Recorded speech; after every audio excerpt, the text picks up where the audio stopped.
Hey everyone, it's me Hamza and you are watching HTDX। Welcome back to the channel. आज हम एक video लेकर आए हैं। हिस्ट्री के पॉइंट ऑफ व्यू से बड़ी ज़रूरी है हिस्ट्री को जानना भी। मुग़ल और बाकी सब तो हम पढ़ते रहते हैं, अब पढ़ी भी अपनी किताबों में यही कुछ होगा, लेकिन आज लेकर आए हैं जनाब गुप्ता एम्पायर, गुप्ता साम्राज्य। थोड़ा सा हम भी इन्फो लेंगे, क्या था, बाउंड्रीज़ कहाँ तक थी, पावर कितनी थी, कितना जो है कब्ज़े में था इलाका, और कैसे ये अपने मामलात चलाते थे। तो मिस्टिकल लैंड से वीडियो है कि कैसे हुए भारत में गुप्ता साम्राज्य का उदय। How did the Gupta empire rise in India. तो देखते हैं, कुछ इन्फो लेते हैं और फिर कुछ बात भी करेंगे। कोशिश करेंगे खामोश रहें, क्योंकि बिल्कुल ही ब्लैंक हैं इस हवाले से। तो कुछ सीख लें, पहले सुन लें खामोशी से, फिर बात करेंगे।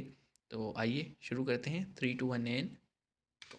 दोस्तों, भारत का इतिहास बहुत पुराना है और उससे भी हाँ पुराना है जी। यहाँ के राजवंशों का इतिहास। भारत में मौर्य साम्राज्य के खत्म होने के बाद उत्तर भारत में लगभग 500 सालों तक किसी भी शक्तिशाली राज्य का उदय नहीं हो पाया। लेकिन फिर एक ऐसे राजवंश का उदय हुआ जिसने भारत के इतिहास को बदल कर रख दिया, और वो था गुप्त साम्राज्य। गुप्ता किसने की इस राजवंश की साम्राज्य, गुप्त स्थापना, साम्राज्य। कहां से शुरू हुआ ये राजवंश? चलिए दोस्तों, जानते हैं सब सवालों के जवाब आज के हमारे वीडियो में।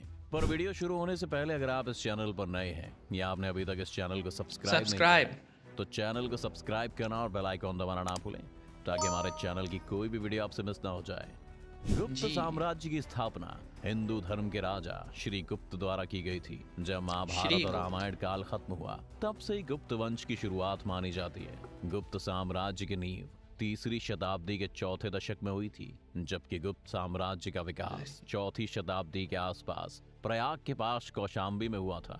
इस साम्राज्य के संस्थापक श्री गुप्त को आदिराज भी कहा जाता है। गुप्त साम्राज्य बहुत दूर तक फैला हुआ था तथा इतिहासकारों सलाम। का ऐसा मानना है कि गुप्त वंश ने पीढ़ी दर पीढ़ी लगभग 300 सालों तक शासन किया। आपको बता दें कि गुप्त वंश का राज्य आधुनिक उत्तर प्रदेश और बिहार में है। दोस्तों, अब आपको बता दें कि उस समय हर राज्य का कोई ना कोई राज्य चिन्ह होता है। ऐसे में गुप्त वंश के शासकों ने अपने राज्य का चिन्ह गरुड़ को चुना। गुप्त वंश के शाही मोहर पर भी गरुड़ का चित्र छपा होता था। चलिए अब बात करते हैं गुप्त राजवंश के प्रथम शासक श्री गुप्त की। श्री गुप्त गुप्त श्री गुप्त। साम्राज्य का नाम श्री गुप्त के नाम पर ही पड़ा था। इतिहासकार मानते हैं कि गुप्त वंश के प्रथम राजा का नाम केवल गुप्त था और श्री की उपाधि उसने राजा बनने के बाद धारण की। इतिहासकारों के मुताबिक श्री गुप्त कुछ सालों तक मुरुंडों के अधीनस्थ शासक यानी कि सबऑर्डिनेट रूलर था, परंतु बाद में आजादी हासिल कर उसने महाराज की उपाधि धारण की। श्री गुप्त का शासन 275 से 300 ईस्वी तक रहा 300। था। घटोत्कच श्री गुप्त की मृत्यु के बाद श्री गुप्त का पुत्र घटोत्कच श्री गुप्त की गद्दी पर बैठा।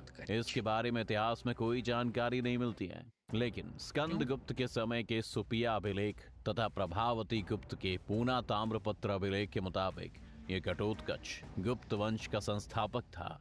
परंतु समुद्र गुप्त की प्रयाग प्रशस्ति के अनुसार इस वंश का संस्थापक श्री गुप्त था। घटोत्कच का शासन 300 से 319 ईस्वी तक चला था। 19। घटोत्कच के बाद में गुप्त वंश की बागडोर चंद्रगुप्त प्रथम के हाथ आई। इस वंश का जो सबसे प्रतापी राजा था वो चंद्रगुप्त प्रथम ही था।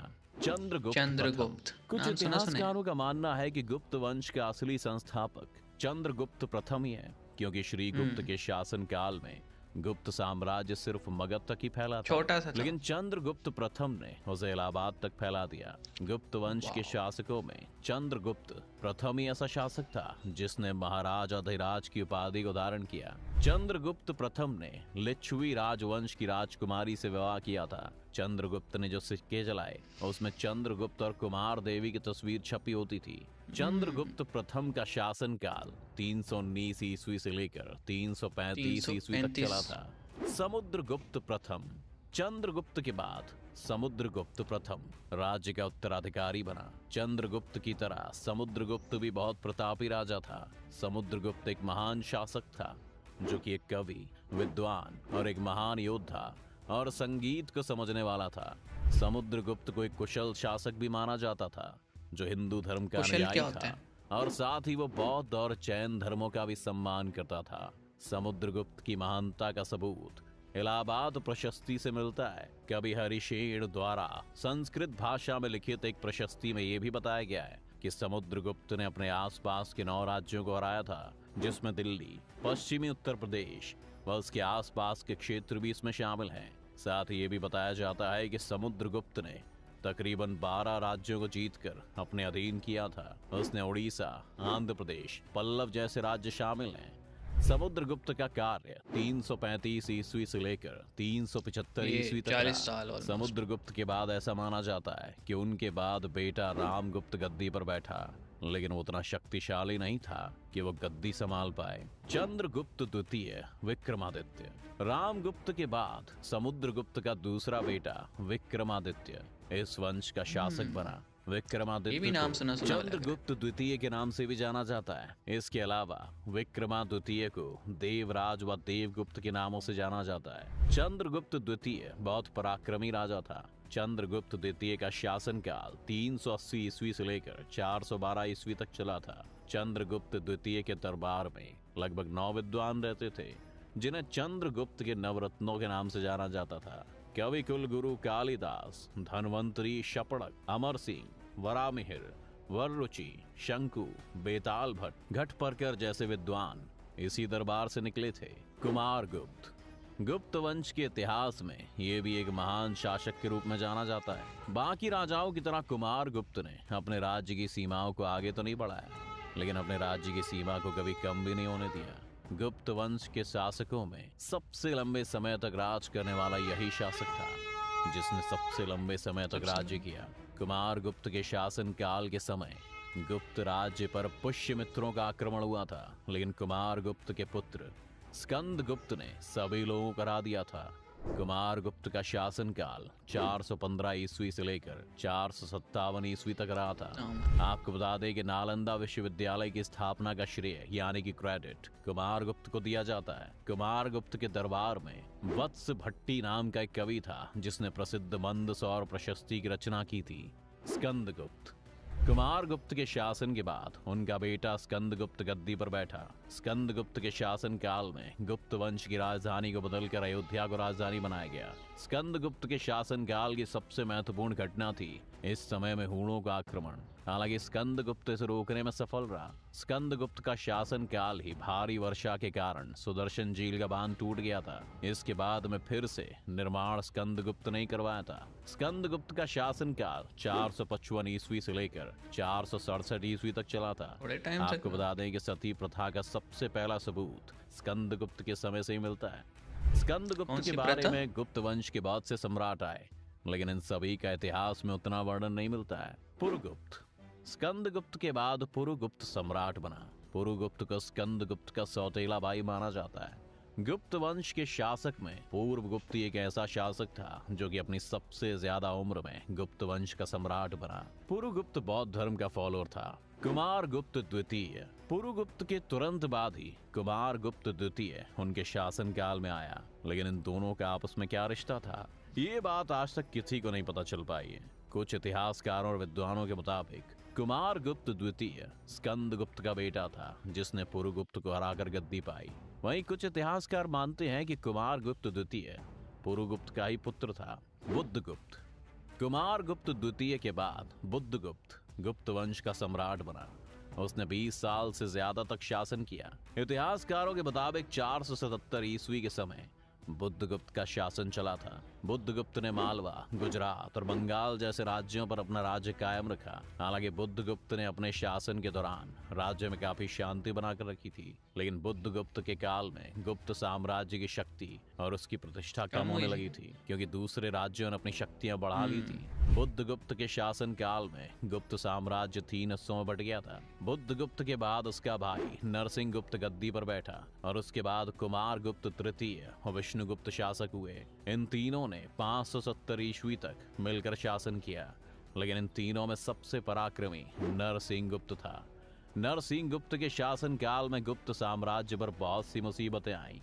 मालवा में यशोधर्मन नाम का एक प्रतापी विजेता हुआ, जिसने गुप्त साम्राज्य को बहुत नुकसान पहुंचाया और कई राज्यों पर अधिकार कर लिया। इसी काल में मिहिर कुल हूण ने भी साम्राज्य पर बार बार हमले किए और नरसिंहगुप्त को टैक्स देने पर मजबूर किया। हूण विजेता ने जनता पर भयंकर अत्याचार भी किए। युआन च्वांग के वर्णन से मालूम होता है कि नरसिंहगुप्त बालादित्य ने मिहिर कुल पर पूरी तरह से जीत हासिल की और उसे बंदी बना लिया, लेकिन आगे जाकर उसे छोड़ दिया। अपने पराक्रम और साहस की वजह से ही नरसिंहगुप्त को बालादित्य की उपाधि हासिल हुई थी, लेकिन नरसिंहगुप्त के उत्तराधिकारी उतने शक्तिशाली नहीं निकले जितने कि नरसिंहगुप्त और उनके पूर्वज रहे। आगे जाकर गुप्त साम्राज्य पर बाकी राज्य हावी होने लगे और धीरे धीरे गुप्त साम्राज्य का पतन हो गया। विष्णुगुप्त तृतीय गुप्त वंश का अंतिम शासक था। वैसे आपको बता दें, अंतिम आखिरी। वैन्यगुप्त तथा भानुगुप्त दो अन्य गुप्त वंश हुए। उनका गुप्त वंश की मुख्य शाखा से क्या संबंध था, ये बात कभी इतिहास में स्पष्ट रूप से ज्ञात नहीं हुई। क्या गुप्त युग वास्तव में स्वर्णिम युग था? दोस्तों, भारत के इतिहास में गुप्त साम्राज्य के काल को गोल्डन एज कहा जाता है, क्योंकि उस दौर में जो विकास हुआ उस वजह से इस काल को भारत का स्वर्णिम युग कहा जाता है। इस काल में कला, प्रशासन, विज्ञान और मुद्रा व्यवस्था, इन सभी की स्थिति को देखकर यही लगता है कि सचमुच भारतीय इतिहास का एक स्वर्णिम युग था। लेकिन इतिहासकारों के मुताबिक ये काल सिर्फ शासकों के लिए ही स्वर्णिम काल कहा जाता है, बाकी आम जनता की नजरों में ऐसा नहीं था। तो दोस्तों, आज की वीडियो में बस इतना ही।